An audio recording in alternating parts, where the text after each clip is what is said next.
Welcome to episode 233 of Empty the Bench on the Empty the Bench podcast network. He's Tom Albano. I'm Nick Morgasen. Follow us on social media at ETB Sports, Facebook, Twitter, Instagram at ETB Sports.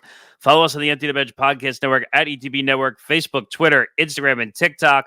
Make sure you like and subscribe to our YouTube channel, youtube.com/ETB Network. Make sure you listen to all our podcasting platforms. Basically everywhere now. Spotify, Apple Podcasts, iHeart, Odyssey, basically anywhere you want to listen to the audio platform. Take us on the road. Make sure you check out our website, which is full of blogging content now, with way more than this time last year.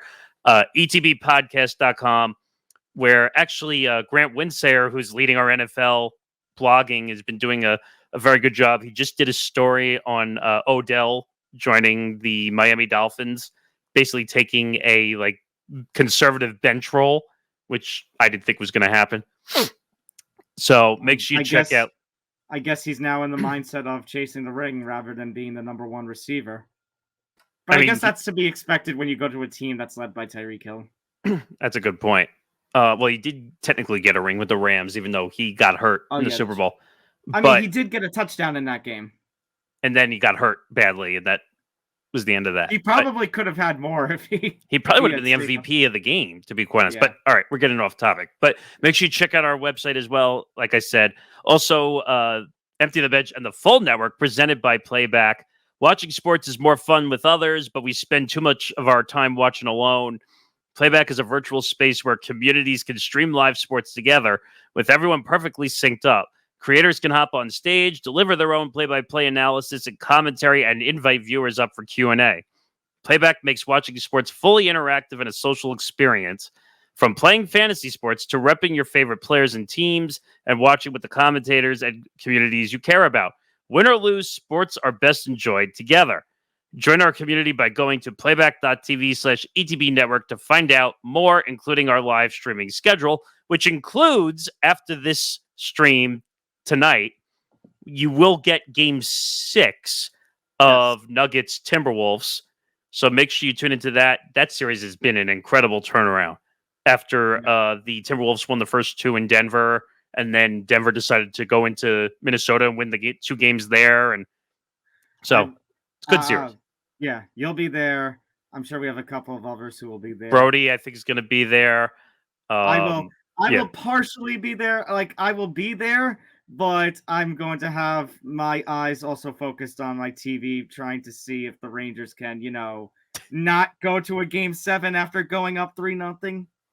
Oh, so like the Yankees of 2004. Shut up. Don't bring that up. I can't. If this happens to the Rangers, I'm going to need therapy. I mean, that would, all I'll say is that would be irony if that actually happened. No, it wouldn't. But to get into today's episode, a lot to get to. We will get into we're going to lead with the NFL. Now, let me say something first. Yes, Tom, Nick, it's not NFL season. Yes, I know. But it is one of the best times of the year. NFL schedule release time. Yeah, so we will get to the NFL schedule release. There's a ton of news and notes we will get into. We will also get into how NFL insiders can be really greedy people at the same time.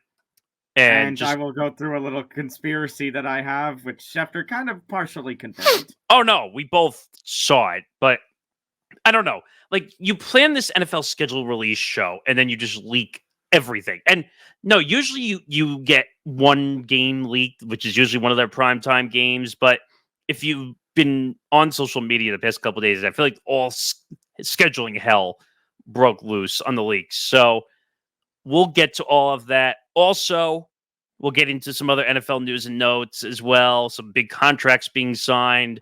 Jon Gruden loses his case. About damn time. Poor sock puppets. No, yeah. Bye-bye, sock puppets. Also, the NBA Warner Brothers Discovery fight and battle for NBA rights with NBC. It's not 100% confirmed, but we know which direction this is going. I've had a lot to say about this. But then we had a really weird tweet the day that we're recording this. It kind of was like putting everything in a little state of confusion. Yeah. Budenholzer now with the Suns, as we kind of expected. Yeah, that news kind of got like buried in the forefront between the NBA playoffs and the NFL schedule release. But wait, it's not just the NFL and NBA who have media news. The MLB does too. This is one of Nick's favorite weeks. Media. I know. I was like chomping at the bit because like I told Tom at one point I do want to do like a sports media business podcast at some point. Well, in my spare time, but what's spare time these days? But I think that's pretty much. We have a lot to get to and a lot of NFL scheduling to break down. So let's just get right into the maddening fun. All right, the schedule has come out. All these big games, all these noteworthy games that we have on our platter. We've got, leading us off, Nick, which we kind of already expected. And Ari Merov actually just posted the full week 1 schedule of about an hour before we started recording. But the opening game of the regular season, that Thursday, the Thursday after Labor Day, that they usually have at the defending Super Bowl champion. So they're going to raise the banner at Arrowhead with the Chiefs again. And it's an AFC championship rematch against the Ravens. That is starting your NFL season with a bang. What people don't realize, I think we were streaming that game, if I'm not mistaken. Yep. I think we were all screaming at the screen because the Ravens committed that horrible what was it, roughing the passer or not? The Ravens just didn't look like the way that they did during the season that whole time. No, but remember they committed the stupid penalty. I think it was offensive pass interference or something, and it pretty much screwed. No, it was just a roughing penalty. It wasn't a passer because I remember a play happened and the taunting. It was taunting. That was it, and that negated the whole play, and that was pretty much the end of the season. But that'll be intriguing. Yeah, so you have Ravens versus Chiefs to open up the season. You've got the very rare Friday night game in Brazil with the Packers and Eagles, which is going to be kind of cool to get to witness the NFL in South America. Yeah, so if I remember correctly, I think the time zone is 1 hour later than we are. It's going to but it's going to be an 8:15 primetime start. Right. So, but I'm just saying, I think in Brazil it's 9:15. Yes. In the US it's 8:15. So, yes. All right. But we do have, speaking of prime time, we have the full list of the prime times.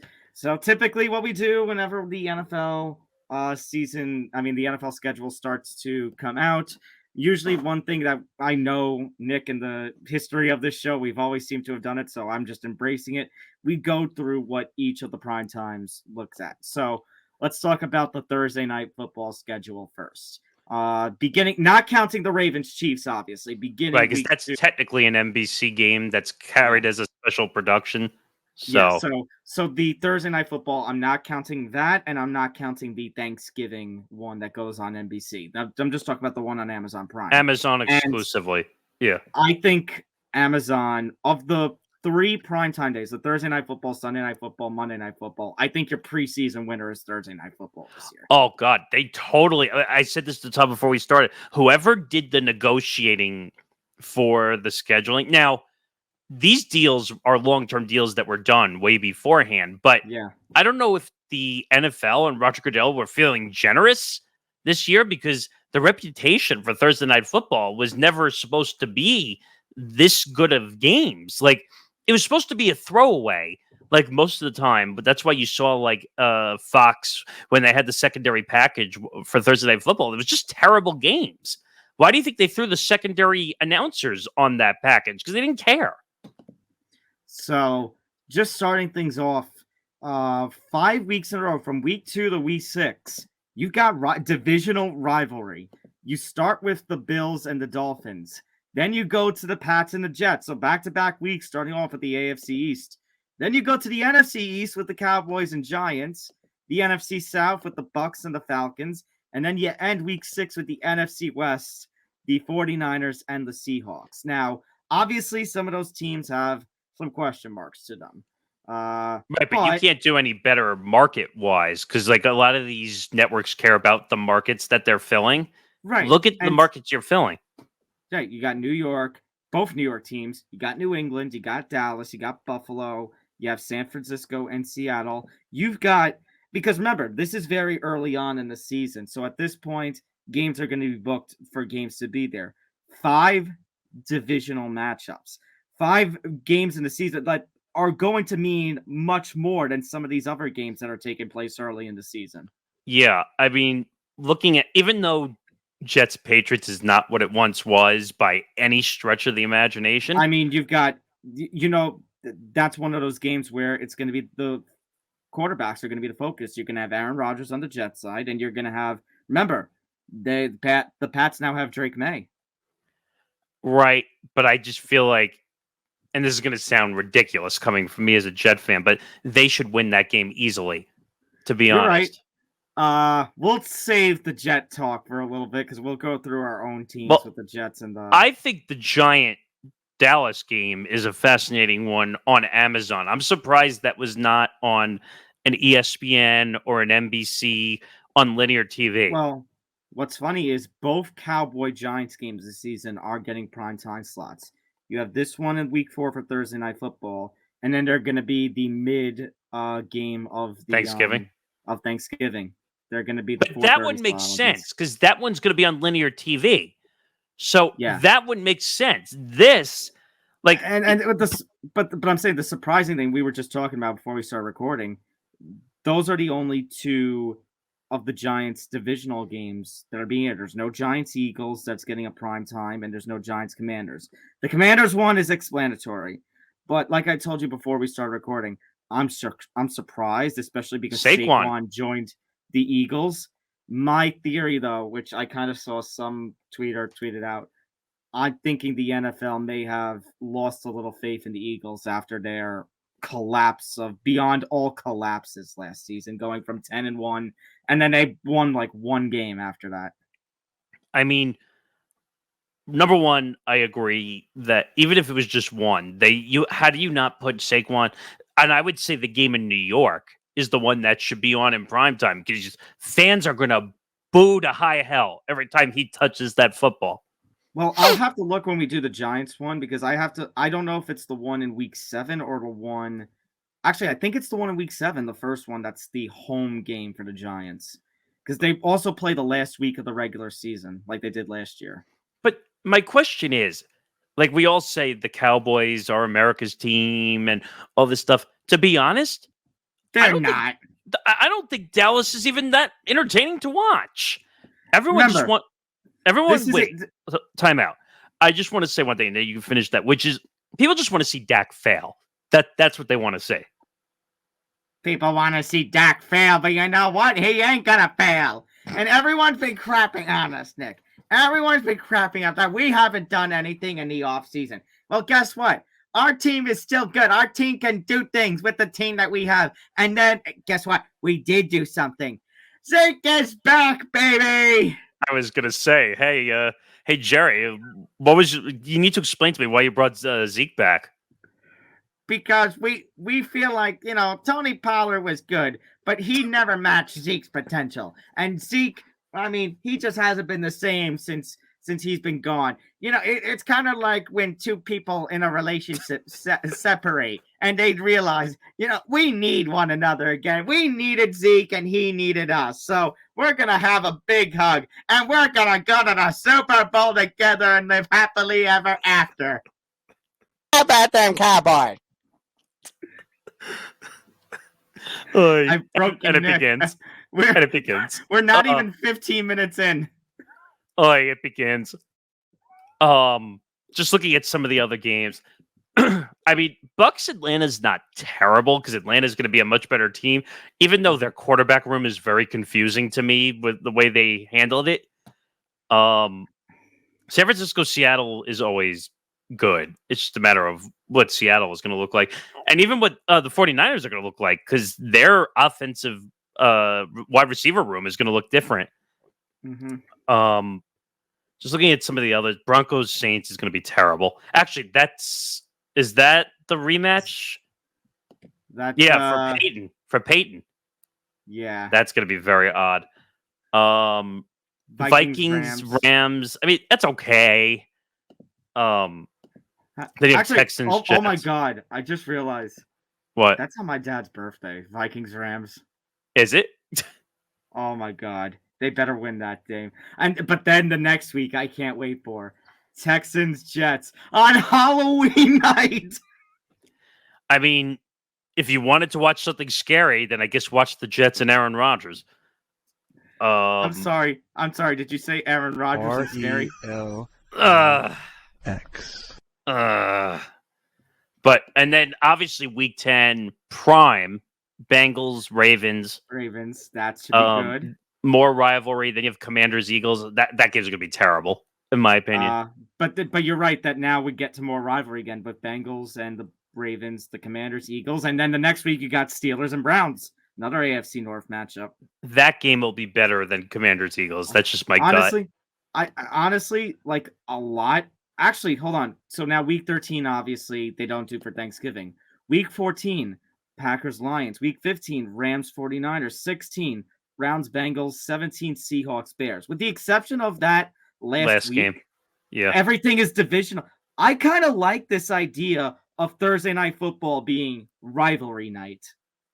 I agree, because I feel like for many years Thursday night football got lost in the fold because they didn't know what to do with Thursday night football. It was kind of this weird in between Sunday night football and Monday night football. Well, that's the thing. Sunday night football is its own well-known property. Monday night football is a legendary property. Thursday night football, it was kind of established a little less than a couple of decades ago.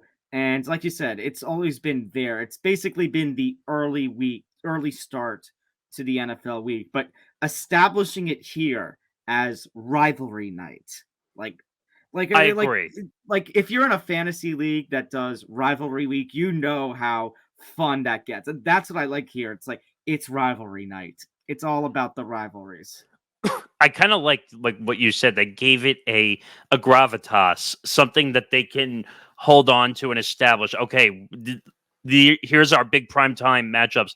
And I'm sure they sold it that way in a sense. The NFL saying, look, here's our primetime matchups. Yeah, because like even if week 11, Commanders aren't doing great, Eagles are so-so, the fact that it's still divisional game, like that's your selling point. It's the rivalry. It's the in-division rivalry. Now, there's one thing I want to look up because I don't know if it happened. Did Amazon get any flex rights yet? Because I heard that was supposed to happen. I don't remember off the top of my head. I'm looking it up as we speak. The NFL will have the capacity to flex a limited number of late season Thursday night football games on the Amazon Prime streaming platform. But there's going to be specific rules, I assume, for that. Right, because those games are harder to move than the Sunday and Monday games because of the scheduling. Oh, the NFL can only flex games in and out of that spot a maximum of 2 times per season and can only do so weeks 13 to 17 when playoff spots matter.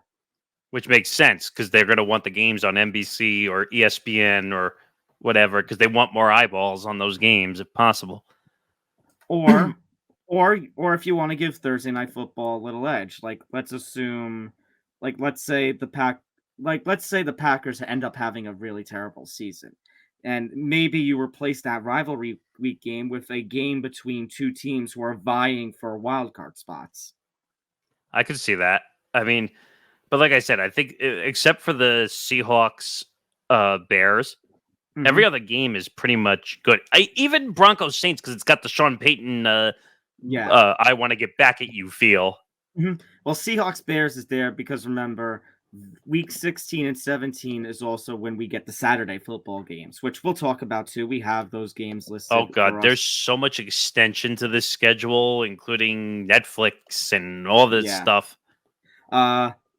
Let's talk about Sunday night football. So Sunday night football begins with Rams versus the Lions. This in Detroit. This is a rematch of, I believe it was the wild card round. Yes. When Jared Goff and Jared Goff and Matt Stafford's teams battled it out. Obviously, the Lions won, ended up falling just short in the NFC Championship game. So, honestly, with the run the Lions had last year, I have no problem with them starting off on Sunday Night Football, especially in rematch territory with the Rams. If it wasn't for one bad eligible receiver, or not eligible receiver, eligible defensive lineman downfield, they probably would have had a chance to possibly win a Super Bowl.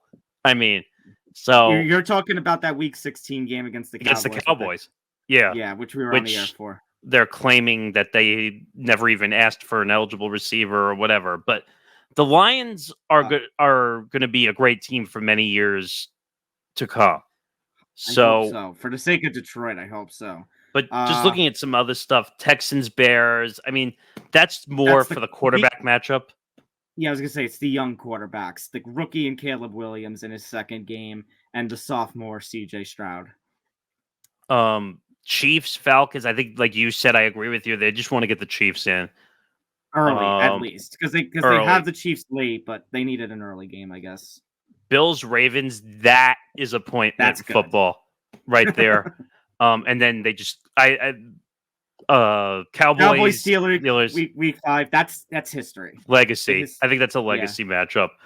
And then New York, week 6 and 7, just like Thursday Night Football did. So bad. By the way, Seattle's going to play on Sunday Night Football 2 out of 3 weeks. So they're playing the Cowboys Steelers in week 4, and then it's going to be Jets Steelers in week 7. Oh, week 5 and week 7, yeah. I mean, week 5 and week 7. So they're playing 2 out of 3 weeks. Week 8, Cowboys 49ers. That's old school NFC rivalry. Didn't they play? Isn't that who the Cowboys lost to in the playoffs? They got blown out. I don't remember off the top of my head. He had 4 or 5 touchdowns, I think, in that game. I could have sworn or the Cowboys had the lead and then they blew it in the second half.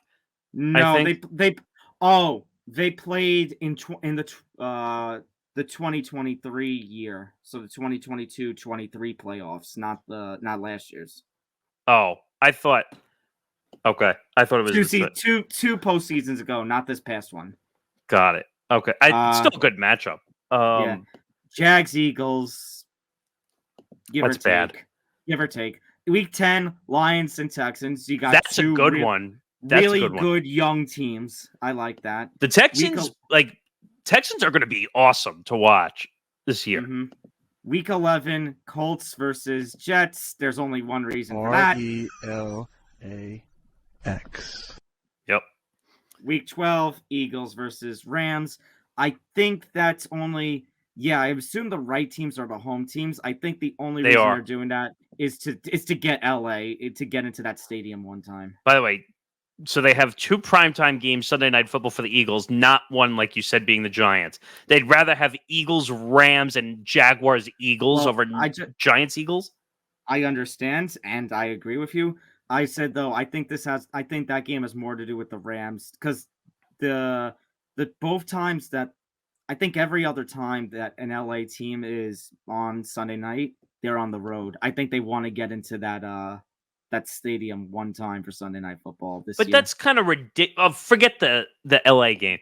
You're telling me the NFL is telling you that they want Eagles Jaguars over Eagles Giants? Are you kidding me? I know. Who's the Jaguars? The Jaguars. Right, if we're going to London. Also, we'll talk about 49ers, London. Bills. Also, I was just going to say, my mouth's going to drool on that one. That's fantastic.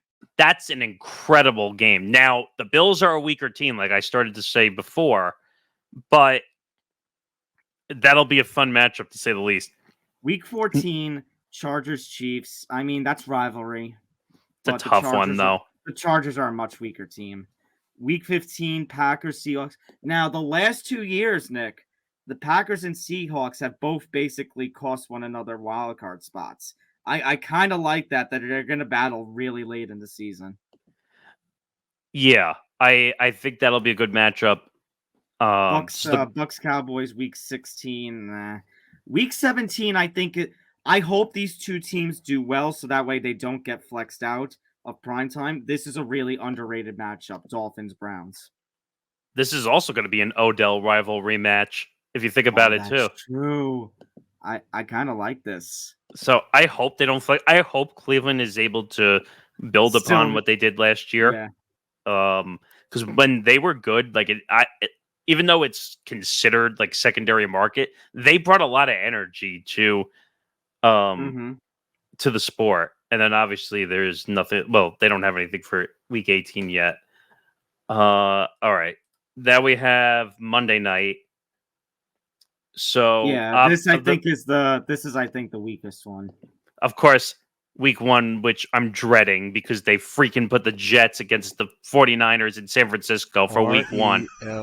R-E-L-A-X. By the way, you know the guy who injured Aaron is on the 49ers now. Yes, I know. How do they do this? I don't even know if they tried to do that. I don't Nick, I'm going to put it out there. Could you imagine if he gets injured in week 1 again by the same guy? Would it surprise me? No, by any means. But I'll tell you I'll say to everybody else what I told you, which is if he gets injured after 4 plays again, the networks are going to be fucked big times because they can't flex until, what did you say it was again? Week 12 or...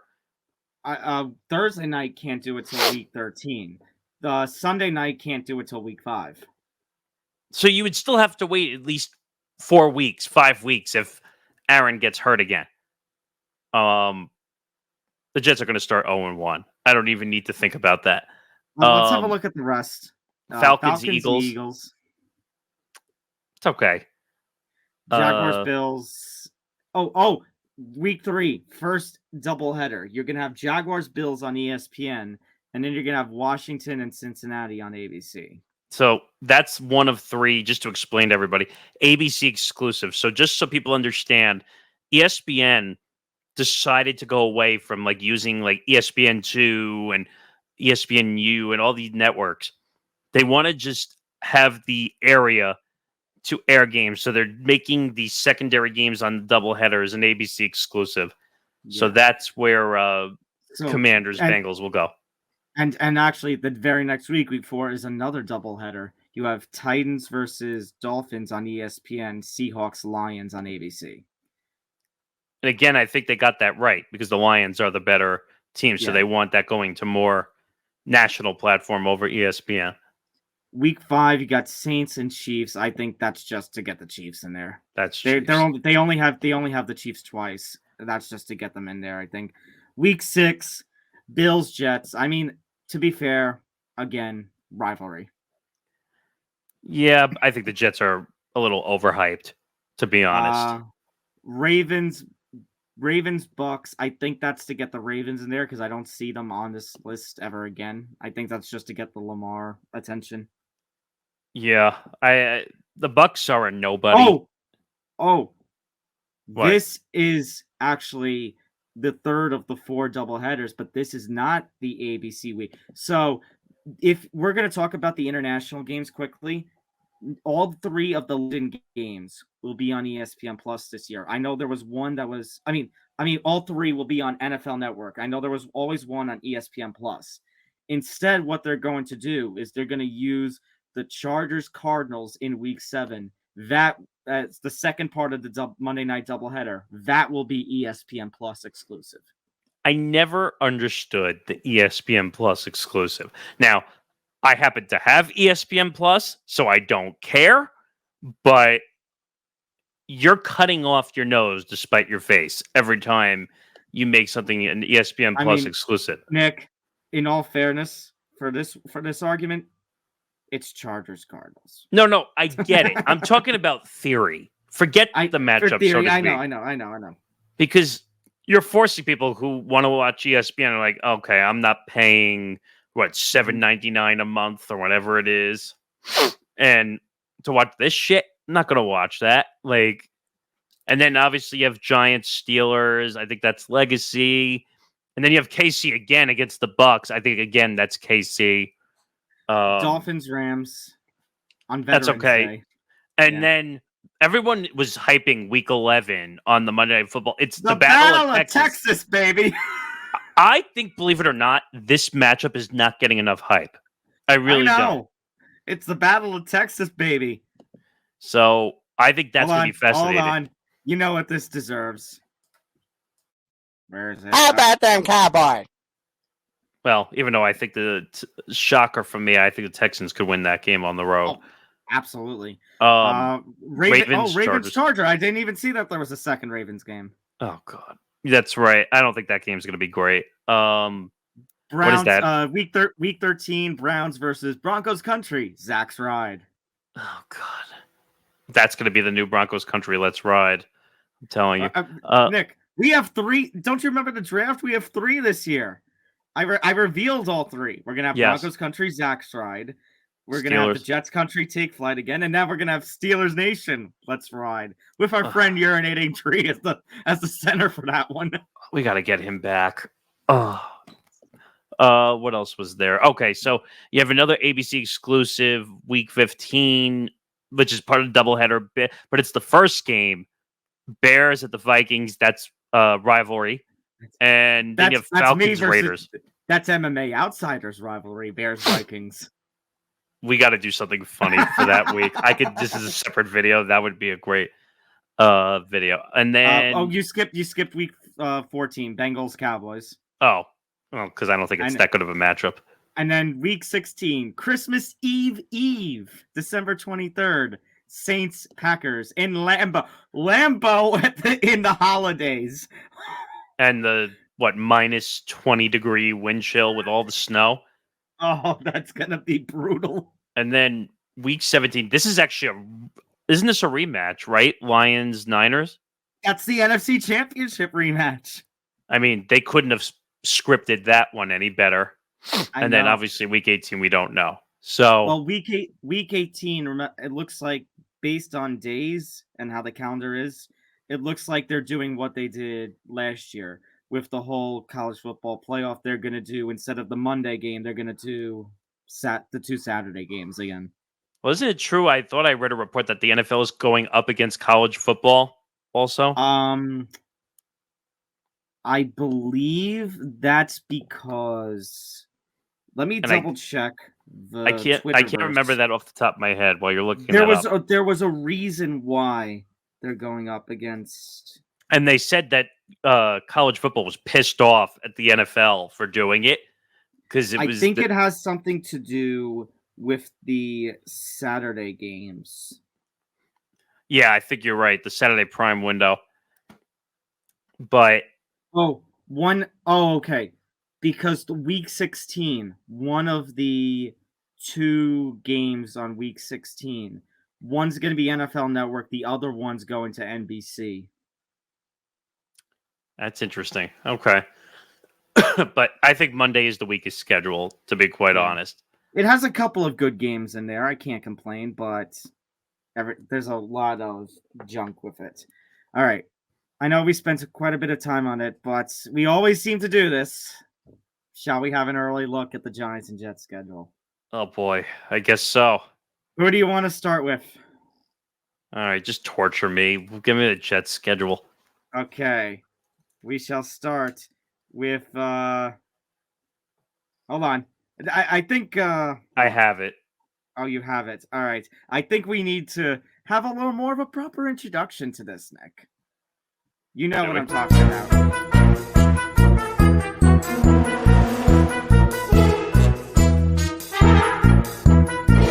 We gotta do this right.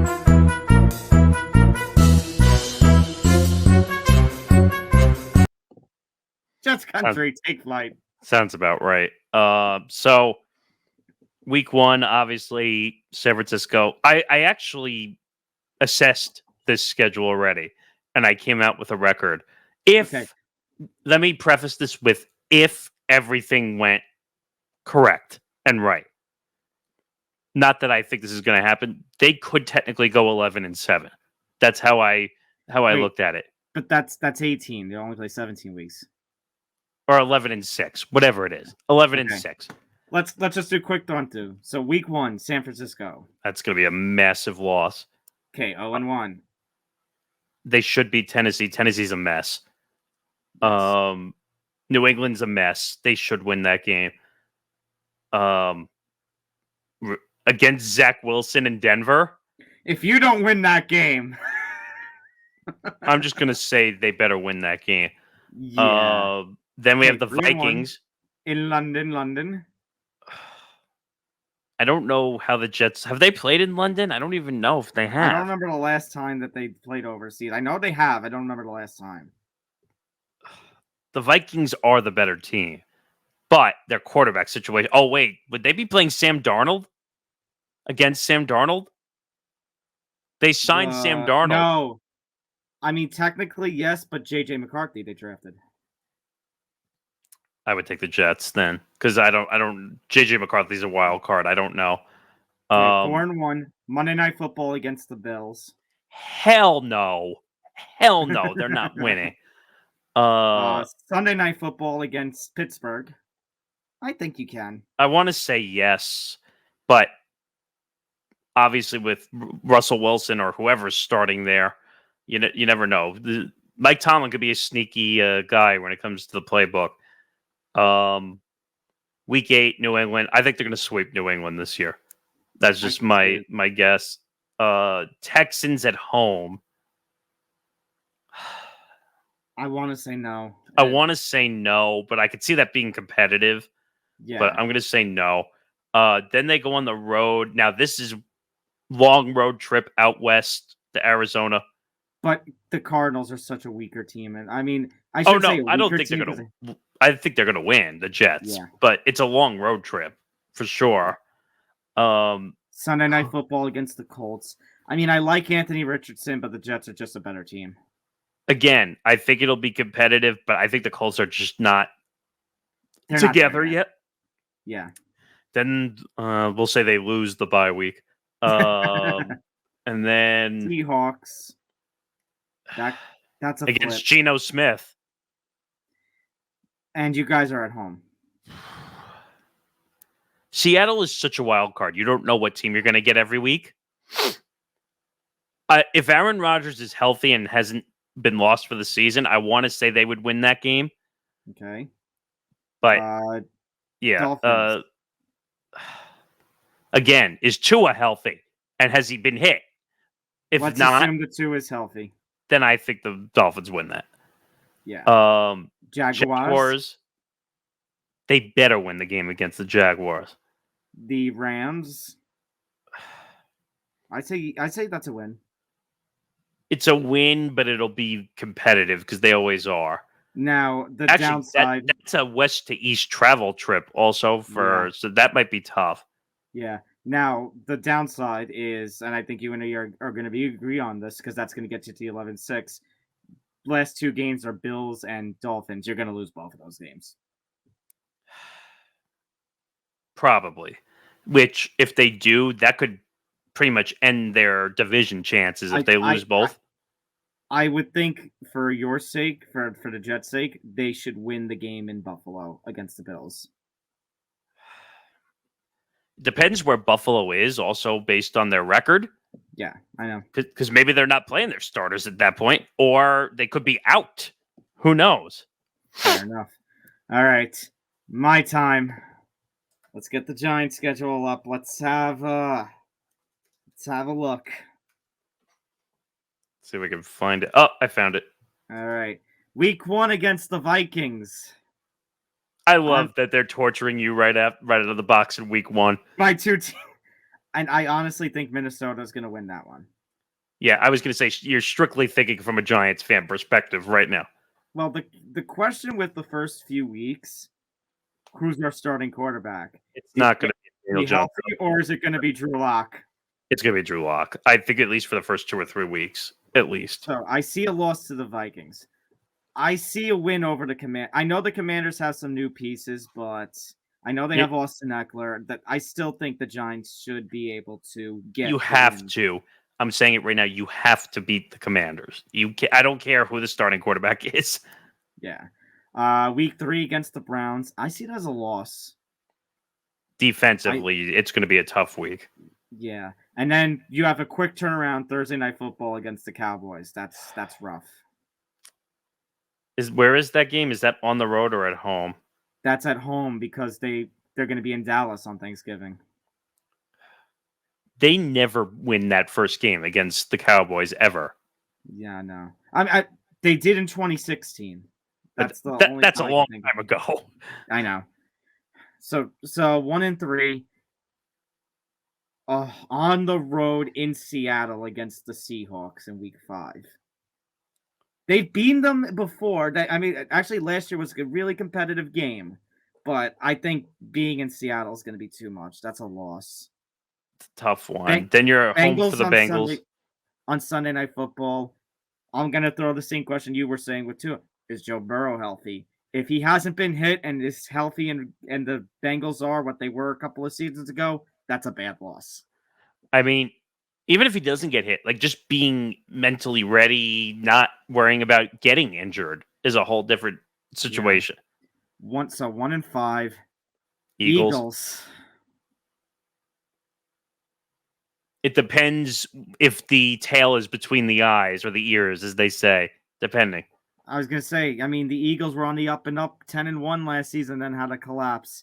I'll say a loss just because I don't think they can sweep either the Eagles or the Cowboys. So I'll give you one caveat. No Jason Kelce anymore, which I think is a massive issue now because they don't have that blocker.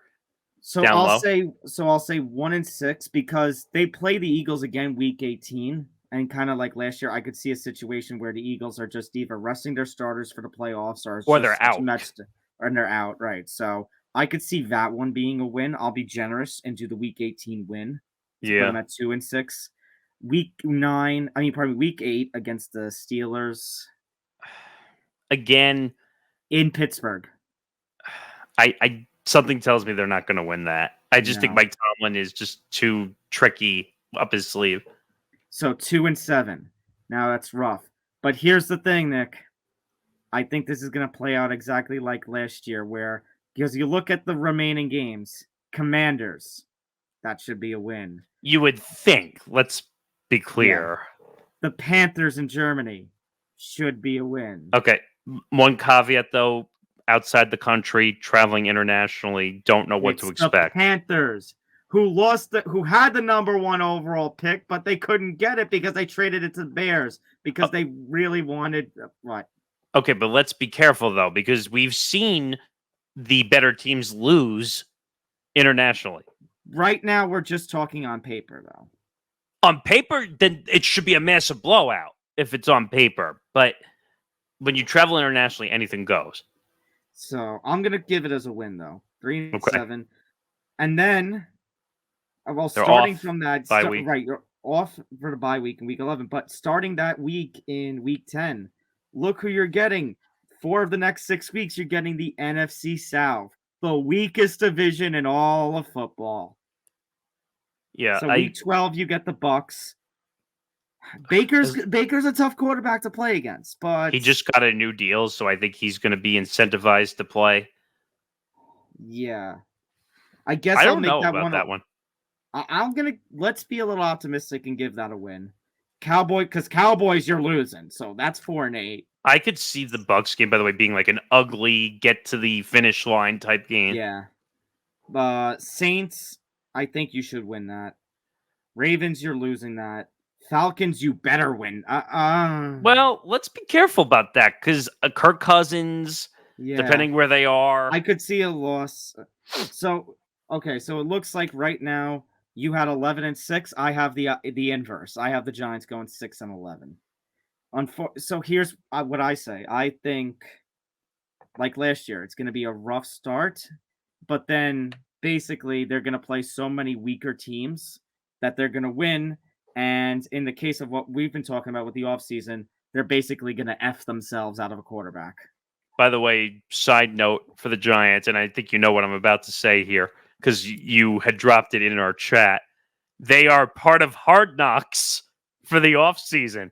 The first kind of a new kind of Hard Knocks. from Not the about executive the players, level. the executives. I didn't even know that was a thing, by the way. I knew there was 2 separate seasons of Hard Knocks. Well, now it's a third because you have the execs now, you have the preseason, and then you have the 1 or 2 teams that are going to do in season. I'd be fascinated to see what goes on in that Giants front office area. They're going to talk about the decision to not renew Saquon. That's going to be fascinating. And if we can somehow, even not every week, but maybe depending on if there's like a special week where they do the Saquon stuff, like that would be fascinating. All right.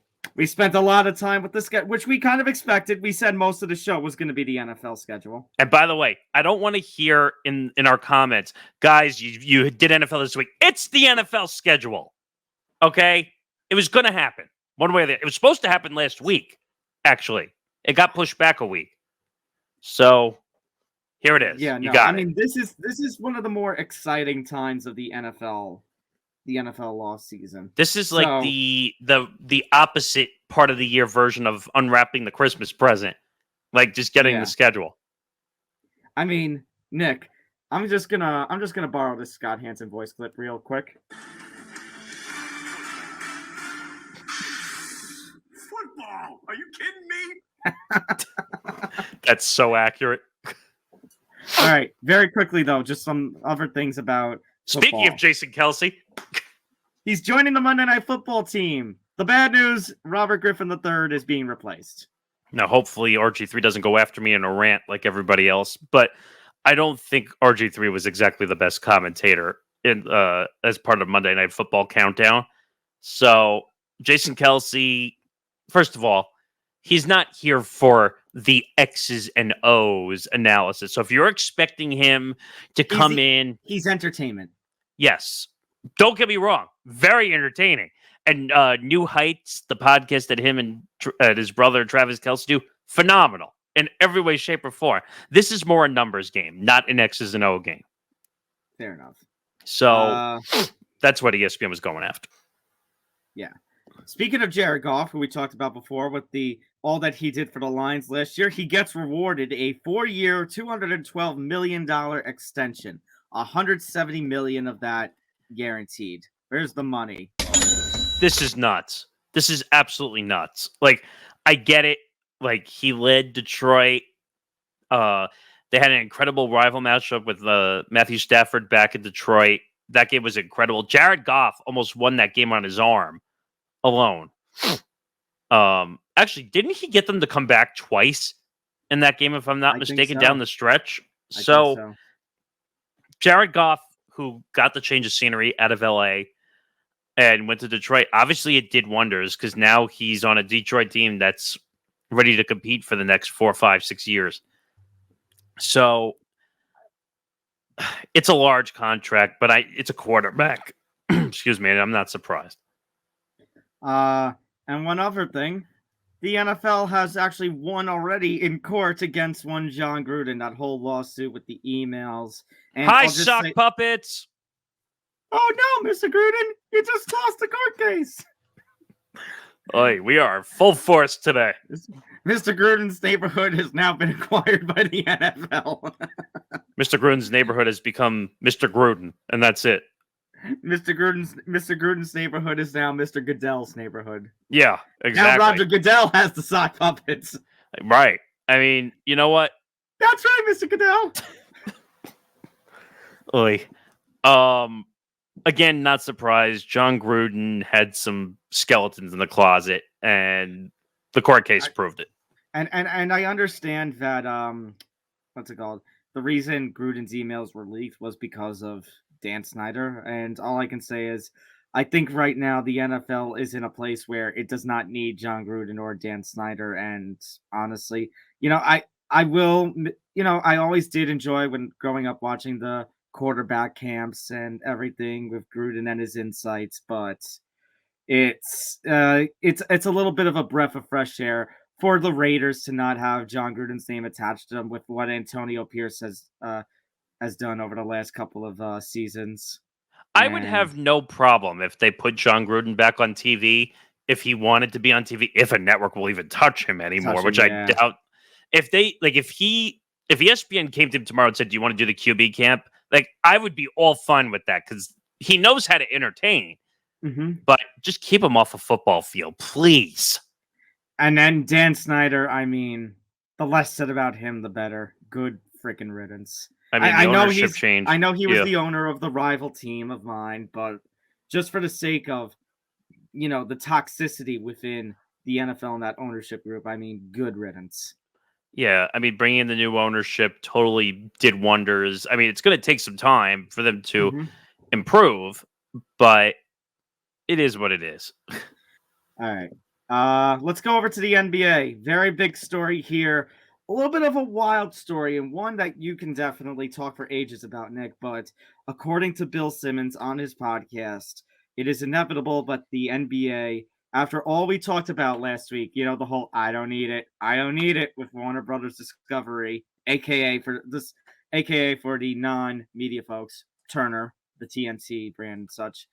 It sounds like as of this point, it is inevitable that the NBA, according to Bill Simmons, will finalize a deal to return to NBC, with an announcement expected to come following the conclusion of this year's playoffs. Obviously, they still have another year with Turner, which we didn't talk about last week. Failed to mention that. And the current speculation is that inside the NBA, after all of its years on the Turner networks, will fold after 2024-2025. A very weird tweet, however, came out today. The day we're recording this, from TNT, basically, that we look forward to a partnership. I'm just paraphrasing. Very I'm trying weird. to pull it up as we speak. But Nick, just Mr. NBA, your insights on this. Yeah, I found the tweet. So TNT Sports Chairman, and I'm going to botch this name, Louis Sibler-Wasser on NBA Talks, quote, "We look forward to another season and reaching an agreement with all the parties." Now, read into that with what you may, because I don't know exactly how to read into that statement. I don't know if, and I was explaining to Tom that a very old-fashioned term in radio called stunting, which basically... for most kids who are listening to this, they have no idea what a radio is or how to program a radio station. Basically, when a station changes formats, they decide to throw up a random format which makes no sense, and they do it for a certain period of time until they're ready to reveal the format. Like you said with WCBS FM, when they put on 30 minutes of movie clips, which made no sense whatsoever, but that's what they call a stunt. Now, the whole thing with the NBA on TNT, this whole thing is dumb. And David Zaslav, who is the Warner Brothers Discovery CEO and president, came out over a year ago and said, we don't need the NBA. And we talked about this on a Playback stream the other day. We talked about this on a bunch of things. That makes no sense. The NBA is a cash cow. It makes a ton of money. You can fill slots with games, East Coast, West Coast. You have no issue. Inside the NBA is considered one of the best studio shows all time, period. And that's saying a lot when you have NFL and you have Major League Baseball, some of these shows. Inside the NBA will always be number one all time in my book. I don't care about what's the one on CBS, the NFL CBS, their pregame show. Oh, football today. The one with that used to have Boomer Esiason on it. He just left the show, and Sims and Bill Cowher. The NFL Today, yeah. Those two are probably the top all time, but I would take the Inside the NBA further because the chemistry you just don't get with those four. Ernie Johnson deserves a lot of credit keeping those three guys in line. Because sorry, I was gonna say, and by the way, for your pregame stuff, I would also throw in for all-timer, even the NFL on Fox pregame, where they have Jimmy Johnson and all of them. They Michael Strahan. And Michael Strahan. They do pretty good too. That show is good, but I just don't think it rhythms the chemistry of NBA on TNT. No, it doesn't. Or potentially NFL Today on CBS. Right.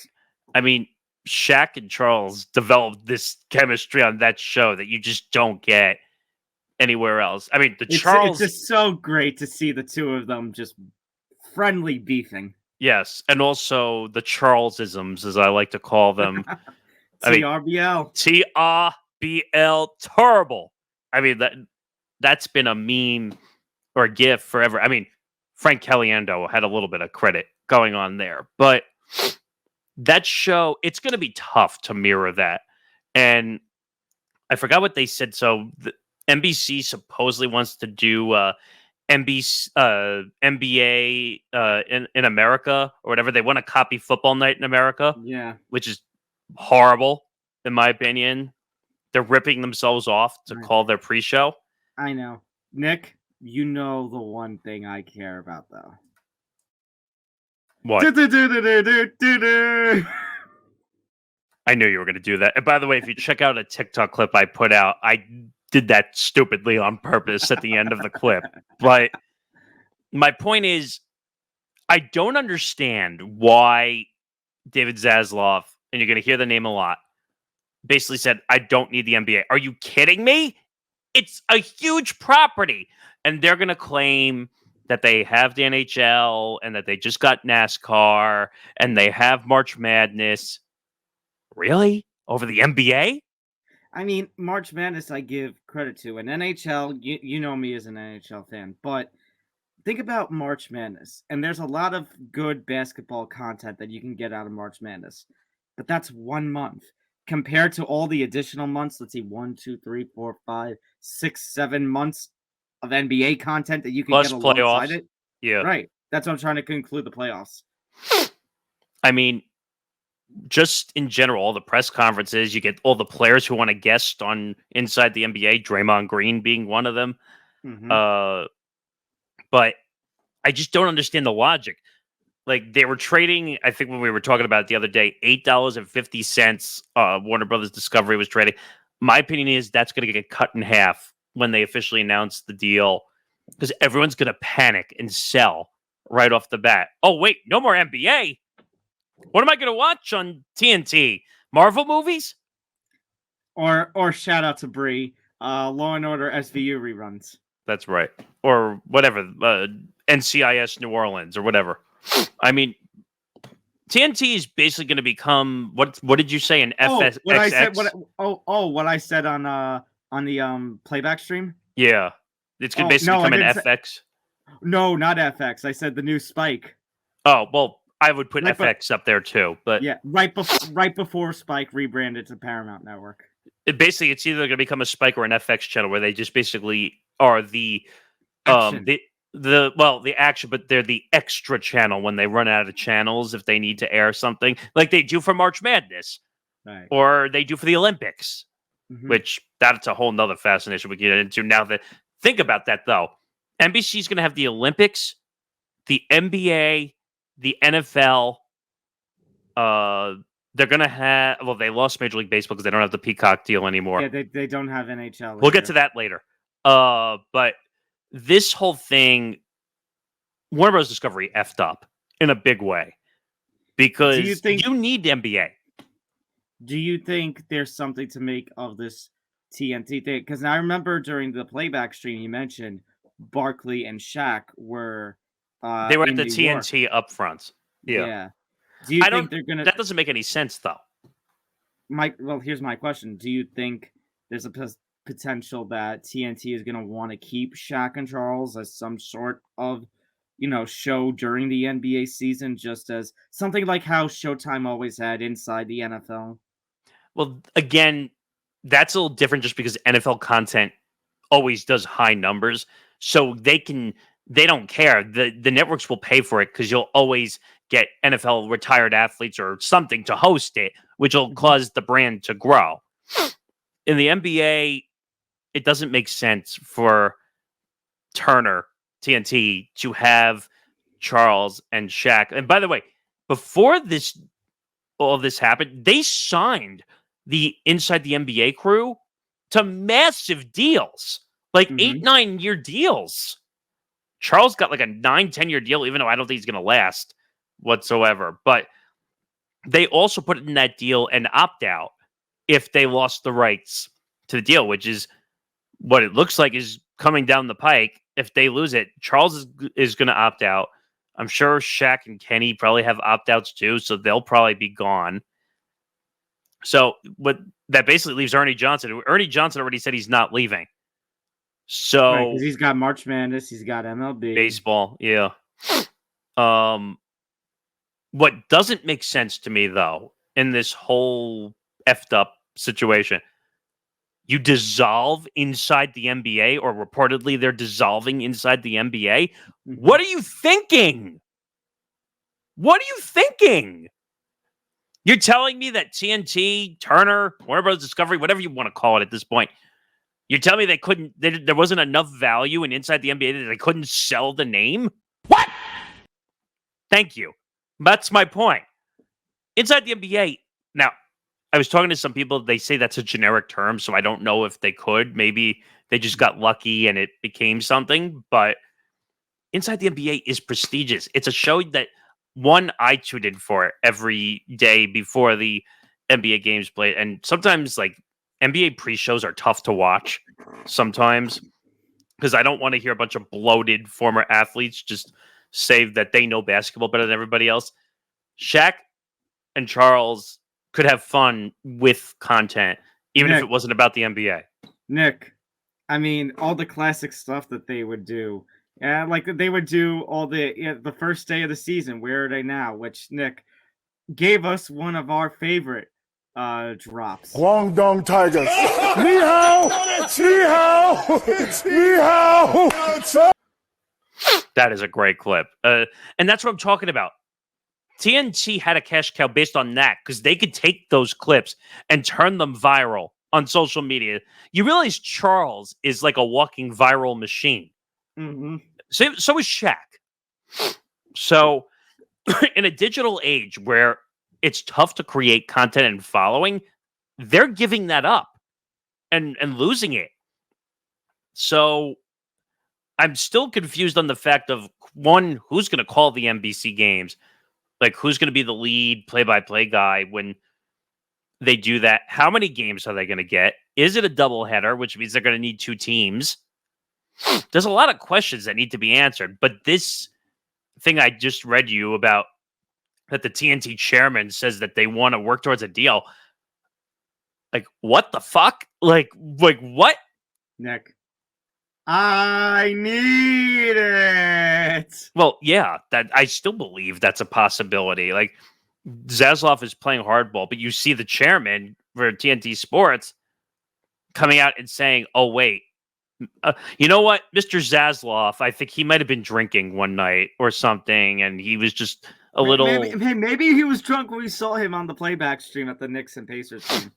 Which, by the way, that was probably either strategically planned or a strategic stupidity. One of the two. Because just like, why would you show up at MSG knowing that news is going to come out and you're sitting courtside? What? What? Why the hell would you sit courtside knowing that news is coming out? Come on, Mr. Zaslav, I want an answer to this. Because you know you're making a dumb decision. Moving on. Emotional damage. Think about it. You just fired Shaq, Charles, Kenny, and I guess technically you could say Ernie Johnson because Inside the NBA is not on it anymore. You cut his work and his pay. Right. So I just don't see this turning out well, but don't be surprised in like a week or two if you hear an announcement that says, "C'est la vie!" Like, we figured it all out. Like, sorry, April Fool's joke. We didn't mean that we were getting rid of the NBA on TNT. We were just negotiating a negotiating ploy. Of course. The 11th hour desperation deal. So, Nick, what were you more shaking your head at? Zaslav's appearance at the Knicks-Pacers game or LeBron at the Cavs-Celtics game? Oh, that's a tough one. No, I would say you're going to be shocked, but the Zaslav thing, I was shaking my head more at. No, I actually kind of agree with you on that one. I mean, is it weird that LeBron showed up in Cleveland? Now, Do we read between the lines on that a little bit? I don't know. Why was he in Cleveland? He could have been any other place. He could have been in LA, could have been in New York, he could have been anywhere. But he chose to show up with his wife, Savannah, by the way, and a bottle of wine, which that part makes no sense to me at all. Wine and white pants, because those two go together. Oh. Yeah, okay. Go ahead. That's good. If we can end the segment real quick, because I just had a realization thanks to the score. Remember that chart? We were like, oh, Chargers Ravens. That's very weird that they put that in one of the primetime slots. I think it was either the Sunday or Monday night game. Right. I just realized why they did that. Harbaugh! It's John and Jim Harbaugh facing off. God damn it. How did we forget that? But, yeah. Long story short, I would be more mad at Zasloff because he's about to take a classic show off the air. Mike Budenholzer, meanwhile, is getting a new deal. 5 years, $50 million. He's now the head coach of the Suns after the very public firing that you kind of called was going to happen. You said when it happens. Yeah, you know what we really should say? We should say it's not the Suns that fired Frank Vogel. It was Kevin Durant who fired Frank Vogel. That's really what the headline should be. So, are you saying that Kevin Durant is saying that Frank Vogel is a liar? Yeah, exactly. Because, to be honest, I don't know if the Suns were exactly mad at Frank Vogel. I think this is Kevin Durant, who's had... Well, I read a stat a couple weeks... What? It's a power play. Yes, but a couple weeks ago, between Kevin Durant and LeBron alone, they've had 12 or 13 head coaches. 12 or 13 head coaches! That's insane! Which, by the way, I think we said Vogel is now going to get paid by the Suns. And the Lakers. And the Lakers. And the Lakers are going to be paying for essentially 3 coaches when they get their new coach. And it wouldn't surprise me if Frank Vogel either got an assistant job or maybe someone else gave him a shot, to be honest. Think about that. Yeah. Imagine if he was on a third team getting paid a deal while getting 2 others. I mean, that's money for him, man. Money, money, money. I guess. But yeah, this is all Kevin Durant's fault. And I kind of hope him and I get into a fight over this because this would be hilarious social media for us because Kevin Durant can't control himself when the Twitter trolls come after him. And my theory to this day is that if Kevin Durant stayed off of NBA Twitter, he would still be in Golden State, and he probably would have won another title or 2 in Golden State. And we wouldn't be having all this mess and nonsense going on, which, who knows, Kevin Durant could ask out of this team next, which would be absolutely insane if it happened. I like Mike Budenholzer, by the way. He got a bad rap in Milwaukee because of Giannis and I think even Dame also. No, that was before Dame. Yeah, Dame wasn't there yet. But Giannis, basically kicked him to the curb. It wasn't the organization. The 2 of them kicked out Griffin, the coach after. Right. They were second in the Western Conference? Mm-hmm. And they got kicked out. And they kicked him to the curb. Stars have too much power, man, in the NBA. I don't get it. All right. One last thing to talk about on the baseball front, their own little media bit of news. So the Sunday, obviously you made mention earlier, they didn't do the Peacock deal. They didn't renew, but they were still looking for a Sunday leadoff home. And they have now found one with Roku. Now there's going to be a couple of differences. Number one, not all the games will be at 11:30. So there are a few games on there that'll still be the 11:30 start time, like Yankees Orioles. The one game that the Yankees are on there is, I think it's July 14th, right before the All-Star break. That one will be in 11:30. But the other ones will be, there are a whole bunch of them that will be 12 o'clock of the time zone that the game is taking place in. But there's a couple of 1 o'clock local times too. So like a couple of the games on that schedule have like 2 or 3 o'clock Eastern time, and that's because it's 12 or 1 o'clock in the area that they're playing the game. Now, the one thing I wasn't a fan of this, but here's the one thing that I kind of caught my eye. Maybe it's just because it's already mid-season. They are streaming these games free. You need a smart TV, you need something with the Roku app, but no subscription, no extra cost, free. Yeah, that's interesting. Usually when the leagues make a deal like this, even if it's a small fee, usually you have to pay something. Now, my question is, there could be stitched in commercials to this. We don't know. Maybe. So, unless it's a direct partnership between Roku and Major League Baseball, where Roku just pays up front, and then that's how they get it to be free. I don't know the specifics of that. I will say I will actually give credit to Rob Manfred and Major League Baseball for doing something where it's like they're going with the streaming like everybody else seems to, but they're offering it for free. And I was just thinking about it, Nick. You know how this is also kind of good? Hearing this kind of deal where it's like, okay, hey, we want you to watch our product at a time where a whole bunch of baseball teams, Nick, I think it's like a good 5 or 6. Their production is being done by Major League Baseball because of the Bally's collapse.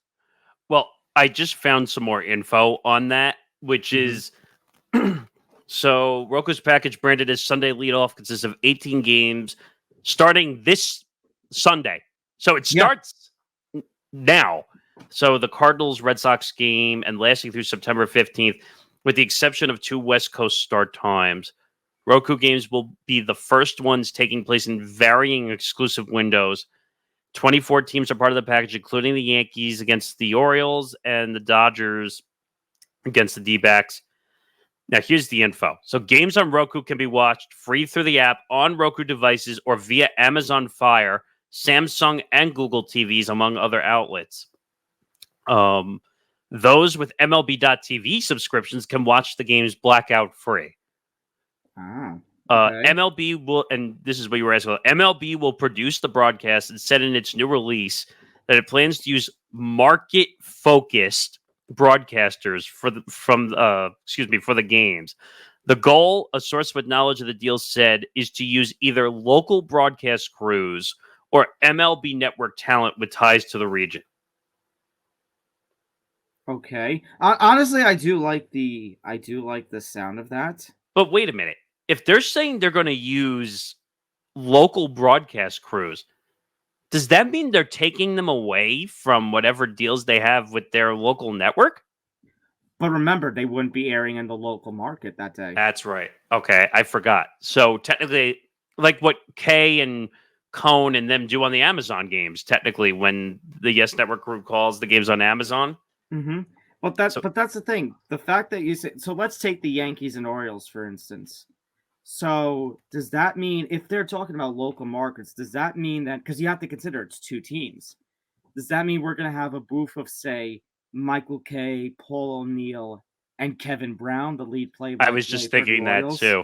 But or you could do the dumb thing that the Dodgers did for the longest time with Vin Scully, where like he would call like the first 4 innings. Exchange innings.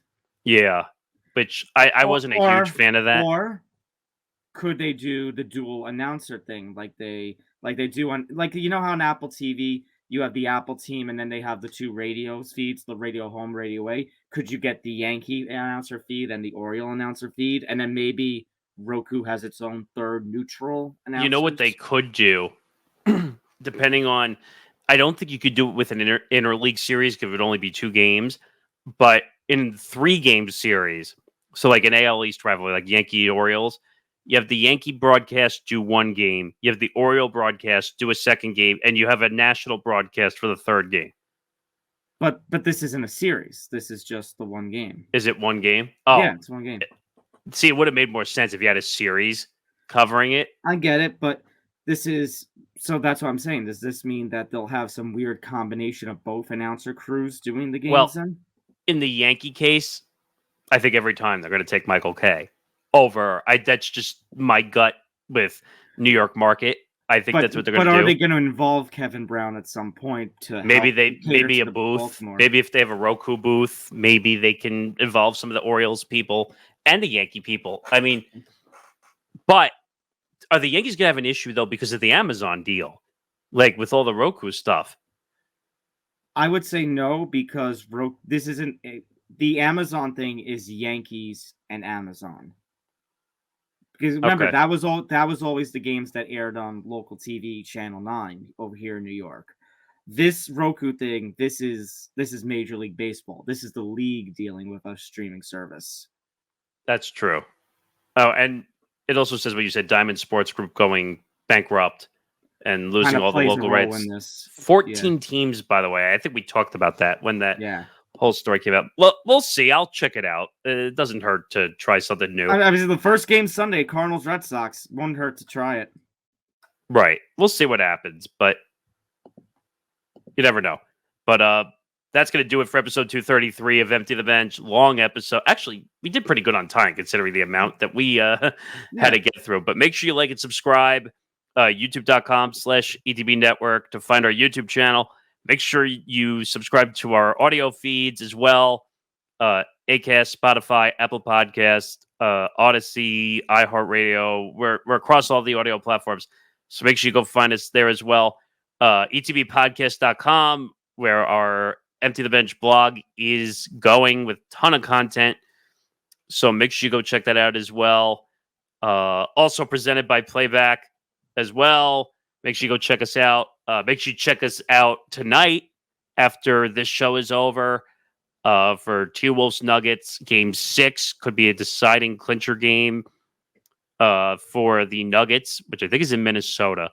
So, yeah, it's in Minnesota because Game 7 would be in Denver. So make sure you check that out as well. We're doing fairly well on those streams, and we are growing. So work with us. Go check us out.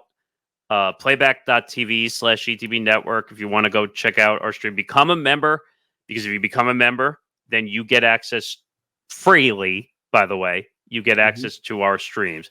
So check us out over there. But that'll do it for episode 233. He's Tom Albano. I'm Nick Morgasen. We will be back for episode 234. Good night, everybody. Take care, all.